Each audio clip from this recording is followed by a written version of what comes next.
Hello दोस्तों, part number 2 principles of marketing as well do you में आपका स्वागत है। ठीक है, आपको पार्ट नंबर 1 समझ में आ गया होगा जहां तक है। पार्ट नंबर 2 में देखो हमें स्टार्ट कहां से करना है। मैंने कहा था आपको एक्सटर्नल एनवायरनमेंट के बारे में मैं बताऊंगा, थोड़ी सी नॉलेज दूंगा क्योंकि ये आपको कई बार हर मतलब जगह जगह पूछा जाता है एनवायरनमेंट के बारे में। ठीक है, कौन सा एक्सटर्नल। ठीक है, तो मैं आपको देखो थोड़ा एक्स्ट्रा बता देता हूँ। एनवायरनमेंट दो तरह का होता है, इंटरनल एनवायरनमेंट और एक्सटर्नल एनवायरनमेंट। ठीक है ना। इंटरनल एनवायरनमेंट वो होता है जो बिजनेस को अंदर, बिजनेस के अंदर ही होता है और वो वहां से उसको अफेक्ट करता है। ठीक है ना, इंटरनल एनवायरनमेंट उसे बोलते हैं। एक्सटर्नल एनवायरनमेंट वो होता है, मैंने आपको पढ़ाया था, जिसपे बिजनेस का कंट्रोल नहीं होता, ये बिजनेस के बाहर का कॉन्सेप्ट होता है एक तरीके से, ये पढ़ाया था मैंने। ठीक है ना, तो दो तरह के एनवायरनमेंट होते हैं, इंटरनल और एक्सटर्नल। हम बात यहाँ पे किसकी कर रहे हैं, जो विद इन द ऑर्गेनाइजेशन नहीं है, मतलब ऑर्गेनाइजेशन के अंदर की बात नहीं कर रहे हैं हम, बात किसकी कर रहे हैं, बाहर की। ठीक है, तो एक्सटर्नल एनवायरनमेंट की डेफिनेशन हमने कवर कर ली थी। अब एक्सटर्नल के अंदर भी दो आते हैं, या तो माइक्रो लेवल का एनवायरनमेंट होगा या तो मैक्रो लेवल का एनवायरनमेंट होगा, है ना। आपने माइक्रो इकोनॉमिक्स मैक्रो इकोनॉमिक्स पढ़ी होगी ना, तो माइक्रो मतलब छोटे लेवल पे और मैक्रो मतलब बड़े लेवल पे, समझ में आ गया। तो हम स्टार्ट करने वाले सबसे पहले माइक्रो एनवायरनमेंट क्या होता है, क्लियर है। तो अगर हम डेफिनेशन को ध्यान से देखें तो माइक्रो एनवायरनमेंट में लिखा है मैंने कि it refers to all those external factors, यानी ये वो सभी एक्सटर्नल फैक्टर्स हैं which are closely related, which are, क्या लिखा है, which are closely related to business and influence each industrial unit differently. और हर जो इंडस्ट्रियल यूनिट आपकी है उसको डिफरेंट डिफरेंट तरीके से ये क्या करेगी, अफेक्ट करेगी। यानी ये पहले तो एक्सटर्नल एनवायरनमेंट की बात कर रहा है, एक्सटर्नल फैक्टर्स की बात कर रहा है जो कि क्लोजली रिलेटेड होंगे बिजनेस से और इन्फ्लुएंस करेंगे हर इंडस्ट्रियल यूनिट को, जो आपकी इंडस्ट्रीज होगी उनको अलग अलग तरीके से क्या करते हैं, ये अफेक्ट करते हैं। ठीक है ना। उसका मैक्रो एनवायरनमेंट की बात करें तो ये भी एक्सटर्नल फैक्टर्स की बात करता है भाई, क्योंकि एक्सटर्नल एनवायरनमेंट के पार्ट है दोनों। ठीक है ना, which have a distant relation, यहाँ पे मतलब क्या होगी, ये वाले क्लोजली रिलेटेड थे, ये क्लोजली रिलेटेड नहीं होते, डिस्टेंट मतलब दूरी है इनके बीच में। ठीक है ना, विद बिजनेस एंड ये इन्फ्लुएंस करते हैं ऑल बिजनेस यूनिट्स को ऑलमोस्ट लगभग लगभग सेम वे में। कैसे वे में, सेम वे में अफेक्ट करते हैं। ये डिफरेंट वे में अफेक्ट करते थे बिजनेस यूनिट को, ये क्या करेंगे, लगभग लगभग सेम तरीके से अफेक्ट करेगा। क्लियर हो गया। तो ये वाले कौन से हो गए, क्लोजली रिलेटेड, ये डिस्टेंट रिलेशन है, ये भी एक्सटर्नल फैक्टर है, ये भी एक्सटर्नल फैक्टर है। ये हर जो इंडस्ट्रियल यूनिट है उसको अलग अलग तरीके से अफेक्ट करेगा, ये लगभग लगभग एक तरीके से अफेक्ट करता है। अब इसके पॉइंट्स कैसे याद रहेंगे पेपर में, आप इसको बड़ा चढ़ा के लिख सकते हो, याद रखना। ठीक है ना, कंप्यूटर को समझा सकते हो, ये सभी पता होते हैं वर्ड्स, तो आप समझाया जा सकता है। इसमें प्यारा सा अगर कोई बोलेगा फैक्टर्स बताओ, उसके पॉइंट्स बताओ, तो उसमें आता है कॉस्मिक। आप शॉर्टकट याद करना, कॉस्मिक, COSMIC, कॉस्मिक। और इसमें अगर बोलेगा मैक्रो एनवायरनमेंट को तो पेस्टल, क्या बोलोगे, पेस्टल, इस तरह से याद रखना। ठीक है ना। कॉस्मिक में C का मतलब होता है कॉम्पिटिटर, सबसे पहला पार्ट क्या आता है इसमें, कॉम्पिटिटर होता है जो कि क्लोजली रिलेटेड होता है। O मतलब ऑर्गेनाइजेशन इटसेल्फ, यानी ऑर्गेनाइजेशन खुद से यहाँ पे आएगी। S मतलब सप्लायर, M मतलब मार्केट, I मतलब इंटरमीडियरीज यानी बिचौलिए। ठीक है ना, और C मतलब कस्टमर। तो ये हमारे कॉस्मिक में 5 चीज आ गई। C मतलब कॉम्पिटिटर, O मतलब ऑर्गेनाइजेशन इटसेल्फ, फिर S मतलब सप्लायर, M मतलब मार्केट, I मतलब इंटरमीडियरीज और C मतलब आपका लास्ट में क्या आ गया, कस्टमर आ गया। क्लियर हो गया। यहाँ पे कस्टमर्स की बात करी और ये हमारे पहले 6 पॉइंट क्लियर हो गए। फिर अगर मैक्रो एनवायरनमेंट के पॉइंट्स पूछेगा तो उसमें क्या पेस्टल आता है, P मतलब पॉलिटिकल, ठीक है ना। उसके बाद E मतलब इकोनॉमिकल होता है, इकोनॉमिक बोल सकते हो। ठीक है, S मतलब सोशो कल्चरल बोलते हैं इसे। ठीक है, उसके बाद T मतलब टेक्नोलॉजिकल, L मतलब लीगल और E मतलब एनवायरमेंटल फैक्टर्स। ठीक है, तो ये थोड़े बड़े लेवल के फैक्टर्स हैं। ठीक है, कौन सा, पॉलिटिकल, P मतलब पॉलिटिकल हो गया, फिर E मतलब इकोनॉमिकल, ठीक है ना, यानी इकोनॉमिक हो गया, इकोनॉमिक फैक्टर, सॉरी इकोनॉमिक बोलना आप, इकोनॉमिक हो गया। S मतलब सोशो कल्चरल हो गया, उसके बाद T मतलब टेक्नोलॉजिकल हो गया, L मतलब लीगल हो गया और E मतलब एनवायरमेंटल फैक्टर्स हो गए, जो लगभग लगभग एक ही तरीके से क्या अफेक्ट करते हैं, बिजनेस यूनिट्स को। जैसे टैक्स सब पे लगेगा, गवर्नमेंट, पॉलिटिकल पार्टी, गवर्नमेंट सब इसमें आ जाएगा, है ना, इस टाइप की। टेक्नोलॉजिकल, जैसे टेक्नोलॉजी नई नई आती रहेगी तो हर तरह मतलब बिजनेस यूनिट को, मतलब हर किसी को अडॉप्ट करनी चाहिए नई टेक्नोलॉजी, तो ये सब चीजें क्या ऑलमोस्ट सेम मैनर में करता है। और बड़े लेवल के फैक्टर्स हैं और ये वाले छोटे लेवल के फैक्टर्स है। क्लियर हो गया। कोई कॉन्सेप्ट किसी भी लेवल पे आएगा आप इसको अटेंड कर लेना। ठीक है, फटाफट से नोट डाउन कर लीजिए ये वाला पोर्शन। आगे बढ़ते हैं फिर। तो अब आगे देखिए, ठीक है ना, ऑब्जेक्टिव्स ऑफ मार्केटिंग, मार्केटिंग के उद्देश्य क्या होते हैं। ठीक है, तो बड़े सिंपल से हैं। मार्केटिंग क्यों करते हैं, खुद सोचो ना। तो उसमें सबसे पहले बात करें तो प्रोवाइड करता है सेटिस्फैक्शन टू कस्टमर्स, यानी कस्टमर्स का जो सेटिस्फैक्शन लेवल है उसको बढ़ाता है, उनको सेटिस्फाई करता है। क्लियर हो गया, इसलिए मार्केटिंग की जाती है। नंबर 1। क्यों? कस्टमर सेटिस्फेक्शन के लिए, नंबर 1। नंबर 2 की बात करें तो इंक्रीज इन डिमांड, यानी ये हेल्प करता है डिमांड को इंक्रीज करने में। मार्केटिंग करोगे तो डिमांड बढ़ेगी ना बढ़ेगी। अभी जैसे आपको प्रोडक्ट के बारे में किसी को कुछ नहीं पता, आपने एक प्रोडक्ट लॉन्च के बाद पता किसी को नहीं है, क्यों? क्योंकि आपने मार्केटिंग नहीं की है। और अगर आप मार्केटिंग कर देते हो तो उसकी डिमांड क्या होती है? बढ़ जाती है। क्लियर हो गया ना? आपने देखा होगा कोई भी चीज आती है उसके एडवर्टाइजमेंट ये वो सो पोस्टर वोस्टर छाप दिए जाते हैं ताकि उसकी डिमांड बढ़ाई जा सके। तो मार्केटिंग के 2 बेनिफिट तो हो गया, कस्टमर को सेटिस्फेक्शन देने के लिए, number 2 increase in demand. Number 3 की बात करें, ये क्रिएट करता है गुडविल फॉर बिजनेस ऑर्गेनाइजेशन, यानी जो आपके जो बिजनेस ऑर्गेनाइजेशन, आपका जो बिजनेस है उसकी गुडविल को निखारता है, बढ़ाता है मार्केटिंग। समझ आ गया? लो, आपकी जो इमेज है, मार्केट इमेज, वो अच्छी हो जाती है और बहुत सारे नए नए लोग आपको जानना स्टार्ट कर देते हैं। तो यहाँ पे आपकी जो गुडविल है वो बढ़ना स्टार्ट हो जाएगी। उसके अलावा provide better quality product to customers, और अगर आपकी देखो इमेज अच्छी होगी तो गारंटेड आप अच्छा ही सामान देने की कोशिश करोगे, किसको? कस्टमर्स को। तो यहाँ पे ये प्रोवाइड करता है बेटर क्वालिटी किसको? Product to customers. And the last one is generate profitable sales volume, और ये जानबूझ के मतलब जब आप लगा लो मार्केटिंग करो तो मार्केटिंग क्यों की जाती है? ताकि आप अच्छे से अच्छा प्रॉफिट कमा सको, है ना? अच्छा, मतलब ज्यादा से ज्यादा सेल कर सको, तो प्रॉफिटेबल सेल्स वॉल्यूम बढ़ाने की कोशिश की जाती है, मतलब सेल भी बढ़े, प्रॉफिट भी हो, ठीक है? इस तरह से मैनेज किया जाता है। तो एक तरह से मार्केटिंग के बेनिफिट इसको ज्यादा दिमाग लगाने वाला पॉइंट नहीं है। प्रोवाइड करता है मार्केटिंग जो है कस्टमर सेटिस्फेक्शन की बात करता है, प्रोवाइड करता है satisfaction to customers. Number 2 help करता है किसमें? इंक्रीज करने में डिमांड को। नंबर 3 अगर बात करें तो गुडविल को बढ़ाने में, इसने वाला create goodwill for business organization, business की ऑर्गेनाइजेशन गुडविल को क्रिएट करने में भी ये मदद करता है। साथ ही साथ provide better quality product to customers, यानी कस्टमर को बेटर क्वालिटी के प्रोडक्ट प्रोवाइड करता है, और जनरेट करता है प्रॉफिटेबल सेल्स वॉल्यूम, यानी आपका जो सेल होगा वो प्रॉफिटेबल मैनर में होगा, इसलिए मार्केटिंग की जाती है। ठीक है ना? चलो, तो ये पॉइंट्स हमारे क्लियर हो गए। फटाफट से नोट डाउन करिए 5 पॉइंट। आप आगे देखिए थोड़ा सा और, ठीक है? धीरे धीरे छोटे छोटे वीडियोस से हमें पूरा प्रिंसिपल्स ऑफ मार्केटिंग को हमें खत्म करना, बस ये दिमाग में रखना है। ठीक है ना? ज्यादा बर्डन नहीं लेना, थोड़ा थोड़ा पढ़ करके खत्म कर देंगे।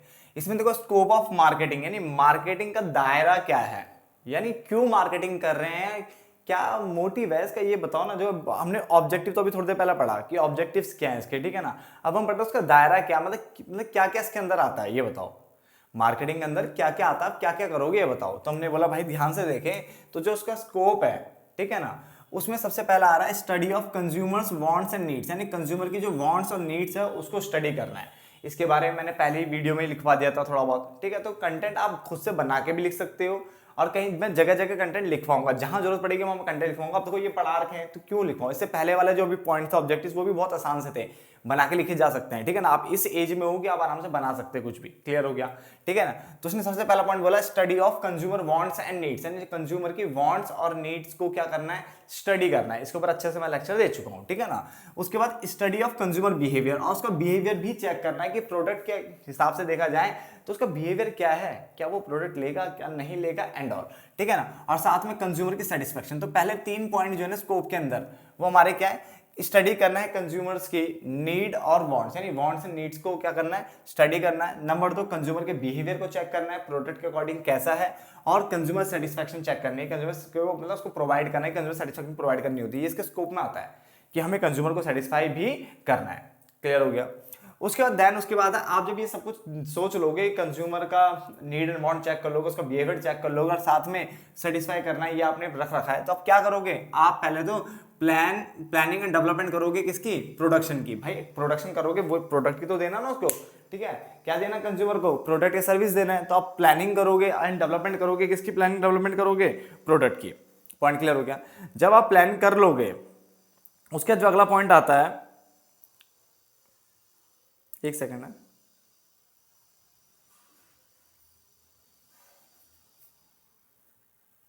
ठीक है ना?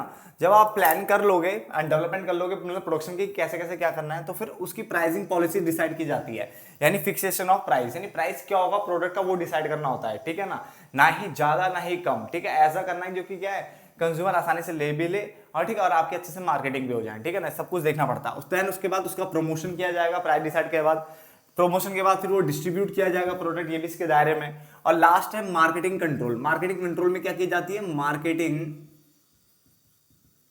ऑडिट की जाती है। क्या की जाती है? मार्केटिंग ऑडिट की जाती है, ताकि टू कंट्रोल मार्केटिंग एक्टिविटीज, ठीक है ना। मार्केटिंग कंट्रोल में क्या किया जाती है, मार्केटिंग कंट्रोल में मार्केटिंग ऑडिट की जाती है, मार्केट की जांच करना, मार्केटिंग ऑडिट की जाती है ताकि कंट्रोल किया जा सके मार्केटिंग एक्टिविटीज को। समझ में आ गया। तो इसका स्कोप यानी दायरा क्या है, सबसे पहले देखो मैंने क्या बोला, कंज्यूमर की नीड एंड वांट को स्टडी करेंगे, उसके बाद उसके बिहेवियर को स्टडी करेंगे, उसके बाद हमें पता है कि हमें कंज्यूमर को सेटिस्फेक्शन नहीं, कस्टमर सेटिस्फेक्शन हमारा रहता है, कंज्यूमर सेटिस्फाई करना हमें, ठीक है ना। देन उसके बाद क्या करेंगे, मैंने कहा प्लानिंग एंड डेवलपमेंट, इन तीनों चीज को अचीव करने के लिए मुझे प्लानिंग एंड डेवलपमेंट करना पड़ेगा प्रोडक्शन का। नीड वांट चेक करा, अब हम ये बनाएंगे क्या, planning and development of production. जब आप प्लान कर लोगे, डेवलप कर दोगे प्रोडक्शन की बात जो करनी है, देन उसके बाद फिक्सेशन ऑफ प्राइस, यानी प्राइसिंग पॉलिसीज लॉन्च की जाती है कि प्राइसिंग क्या रखेंगे हम, ठीक है, सब कुछ देख दुख के। उसके बाद प्रमोशन किया जाएगा, डिस्ट्रीब्यूशन किया जाएगा, और उसके बाद मार्केटिंग कंट्रोल। डिस्ट्रीब्यूशन मतलब समझते हो ना, डिस्ट्रीब्यूट करना मतलब बांटना, वितरण करना, ठीक है ना। और मार्केटिंग कंट्रोल मतलब हो गया मार्केटिंग ऑडिट करना, ताकि to control the marketing activities, जो मार्केट में जो एक्टिविटीज हो रही है उनके ऊपर कंट्रोल रखा जा सके, वरना कोई भी चीट कर सकता है, कुछ भी कर सकता है। क्लियर हो गया ना। चलो फटाफट से नोट डाउन करिए इसे भी। अब इस डिफरेंस को ध्यान से देखिए, ठीक है। डिफरेंस किसके बीच में, मार्केटिंग और सेलिंग के बीच में डिफरेंस है, ठीक है ना। आराम से देखिए कितने पॉइंट्स मैंने आपके सामने लिखे, 1 2 3 4 5 6 पॉइंट लिखे, 2 पॉइंट में भी और लिखूंगा, 8 के 8 पॉइंट कवर करेंगे, ठीक है, आपको भी करने साथ में, ठीक है। तो सबसे पहले मार्केटिंग देखो क्या है, मार्केटिंग इज अ सिस्टमैटिक, क्या वर्ड यूज हो रखा है, सिस्टमैटिक, यानी तरीके से होती है मार्केटिंग, ठीक है ना। तो सिस्टमैटिक प्लानिंग है, इंप्लीमेंटेशन है, और कंट्रोल है किसका, बिजनेस एक्टिविटीज, यानी जितनी भी आप एक्टिविटीज परफॉर्म कर रहे हो ना, उसका सिस्टमैटिक प्लानिंग करनी है, प्लान कर दिया, उसको इंप्लीमेंट करना मतलब लागू करना है, वो करना है, और साथ में कंट्रोल भी रखना है, ताकि कुछ भी चीज अपनी मनमाने ढंग से ना चल सके, एक डायरेक्शन दिखानी होती है ना, तो कंट्रोल भी रखना है। तो systematic planning, implementation and control of business activities to bring, क्यों कर रहे हो, ताकि टुगेदर लाया जा सके किसको, to bring together buyers and seller, यानी बायर्स और सेलर को एक साथ आपस में लाया जा सके, इसलिए जो प्रॉपर प्लानिंग, इंप्लीमेंटेशन और कंट्रोल किया जाता है बिजनेस एक्टिविटीज का, उसको कहते हैं मार्केटिंग, बायर सेलर को आपस में लाने के लिए, ठीक है ना। जबकि जो सेलिंग होता है एक ऐसा प्रोसेस है जहां पे गुड्स एंड सर्विस को, ठीक है, रिसीव करता है बायर, यानी बायर को गुड्स एंड सर्विस मिलती है सेलिंग में, किससे मिलती है, फ्रॉम सेलर। तो goods and service receive by the buyer from seller, but क्यों, फ्री में तो देगा नहीं, तो against certain sum of money, यानी कुछ पैसा दे करके, जो भी उसका प्राइस होगा गुड्स एंड सर्विस का, उसको पैसा दे करके बायर को क्या मिल जाता है, गुड्स एंड सर्विस मिल जाती है। समझ में आ गया, बायर को क्या मिल जाता है, goods and service receive by the buyer, ठीक है, from seller against certain sum of money. पहला पॉइंट क्लियर है, बिल्कुल बेसिक सा पॉइंट था। पॉइंट नंबर 2, फोकस किस चीज पे रहता है, तो उसने बोला मार्केटिंग इन्वॉल्व्स वेरियस एक्टिविटीज, इसमें बहुत सारी एक्टिविटीज आती है, देखो लिखा भी था, प्लानिंग है, इंप्लीमेंटेशन, कंट्रोल है, तो बहुत सारी एक्टिविटीज आती है। इसका जो मेन फोकस है, that focus on satisfaction of needs and wants, ठीक है, यानी सेटिस्फाई करना नीड्स को और वांट्स को, इसलिए मैंने पहली वीडियो में नीड्स और वांट्स आपको क्लियर करवा रखा है, ठीक है ना, जो प्रिंसिपल पढ़ रहे हैं मेरे साथ, ठीक है। बाकी डिफरेंस वालों के लिए तो बिल्कुल सिंपल है। तो ये फोकस करता है satisfaction of needs and wants पे फोकस करता है ऑफ कस्टमर्स, जबकि जो सेल का जो एम होता है सेलिंग का, इसका काम होता है मैक्सिमाइज करना सेल्स वॉल्यूम को बढ़ाना। तो 2 पॉइंट क्लियर हो गए, समझ में आ गया। पहला क्या लिखा, मार्केटिंग एक सिस्टमैटिक प्लानिंग है, implementation and control of business activities to bring buyers and together, buyers and seller together, ठीक है, मतलब उनको एक साथ लाने के लिए किया जाता है। जबकि यहाँ पे क्या होता है, गुड्स एंड सर्विस रिसीव करता है बायर सेलर से against certain sum of money. इसका जो फोकस है, इसमें सारी एक्टिविटीज परफॉर्म की जा रही ताकि सेटिस्फाई कर सके needs and wants of the customer या कंज्यूमर, ठीक है ना, तो उसकी नीड्स एंड वांट को सेटिस्फाई करने के लिए किया जा रहा है। जबकि ये मैक्सिमाइज सेल वॉल्यूम, यानी सेल वॉल्यूम को बढ़ाने के लिए किया जा रहा है, नाम ही सेलिंग है, ठीक है ना।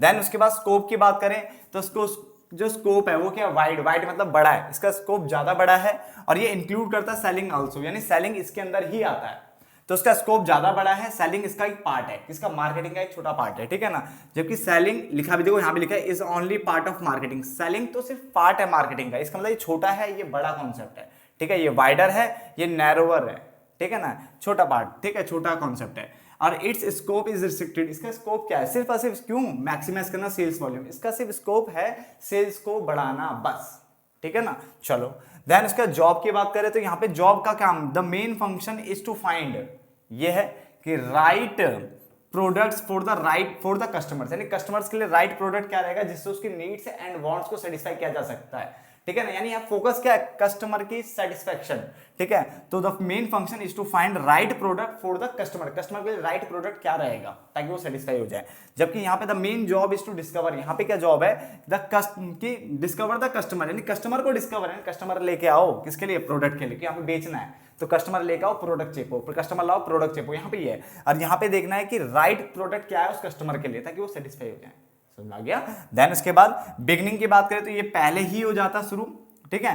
तो इट बेगिंस, ठीक है, before actual production take place, यानी जब एक्चुअल प्रोडक्शन होने से पहले ही मार्केटिंग होना शुरू हो जाती है कि हम ये लेके आने वाले हैं, ये ऐसा होगा वैसा होगा, होता नहीं होता। जो एप्स वाले जो ऐप बनाते हैं, साइट बनाते हैं, वो पहले ही मार्केटिंग कर देते हैं। तो बिफोर प्रोडक्शन, आप तो गुड्स एंड सर्विस की बात कर लो, तो बिफोर प्रोडक्शन ही यहाँ पे क्या होती है, मार्केटिंग स्टार्ट हो जाती है, यानी फैक्ट्री में, मतलब फैक्ट्री एरिया से पहले या फैक्ट्री में ही स्टार्ट हो जाती है, जब गुड्स वहां अंदर पड़ा हुआ तभी स्टार्ट हो जाती है मार्केटिंग, ठीक है ना।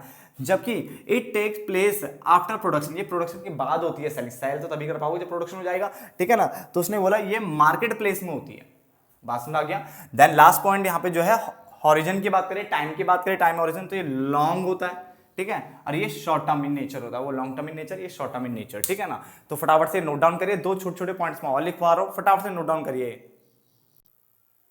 देखिए लास्ट के 2 पॉइंट देख लीजिए, ठीक है। इसमें क्या है, मोटिव की बात करें तो प्रॉफिट कमाना, बट कैसे प्रॉफिट कमाना है, थ्रू कस्टमर सेटिस्फैक्शन, यानी कस्टमर को सेटिस्फाई करके प्रॉफिट कमाना पहले वाले का मोटिव है कि वहां पे कस्टमर सेटिस्फैक्शन को मेन वो दिया गया, रोल दिया गया है, ठीक है ना। जबकि अगर हम दूसरे में बात करें तो प्रॉफिट कमाना यहाँ पे भी है, बट कैसे करना है, सेल्स मैक्सिमाइजेशन के थ्रू, यानी सेल्स को बढ़ा के प्रॉफिट कमाना यहाँ पे है, कस्टमर को सेटिस्फाई करके, उसके नीड्स वांट को सेटिस्फाई करके प्रॉफिट कमाना यहाँ पे है। रूल की अगर हम बात करें तो यहाँ पे कैविएट वेंडर या वेंडिटर रूल लगता है, यानी लेट द सेलर बिहेवियर, यानी सेलर को सावधान हो जाना चाहिए यहाँ पे, ठीक है ना। तो यहाँ पे लेट द सेलर बिहेवियर, और यानी सेलर को सावधान होना पड़ेगा। जबकि यहाँ पे कैविएट एम्पटर लगता है, लेट द बायर बिहेवियर, यानी बायर को खुद से ही क्वालिटी एंड ऑल सब कुछ चेक करना पड़ेगा, क्योंकि एक बार माल बिक गया सेलर वापस लेते नहीं है, तो यहाँ पे बायर को सावधान रहना पड़ेगा, और यहाँ पे सेलर को सावधान रहना पड़ेगा क्योंकि टाइम बदल चुका है, ठीक है ना। और जो वारंटी एंड ऑल इसमें बायर सेलर को फंसा देते हैं, ठीक है। तो यहाँ पे सेलर को सावधान रहना पड़ता है मार्केटिंग के टाइम पे, मार्केटिंग ढंग से करे, देख के करे, वरना बेटा फंस जाओगे। और यहाँ पे सेलिंग के केस में बायर को ध्यान रखना पड़ता है, क्योंकि वो सेलर जो है ना बेचने के लिए कुछ भी कर देता है, तो इसलिए बायर को खुद से क्वालिटी एंड ऑल चेक करनी चाहिए। बायर को जहाँ पे सावधान रहना है, यहाँ पे सेलर को, क्लियर है। तो एक काम करते हैं, इस वीडियो को भी यहीं पे रोक देते हैं, एंड करते हैं। होप सो आपको ये वीडियो समझ में आ गई होगी, ठीक है। तो मिलते हैं पार्ट नंबर 3 में, जो ये मेरे साथ पार्ट कर रहे हैं। तब तक के लिए धन्यवाद दोस्तों।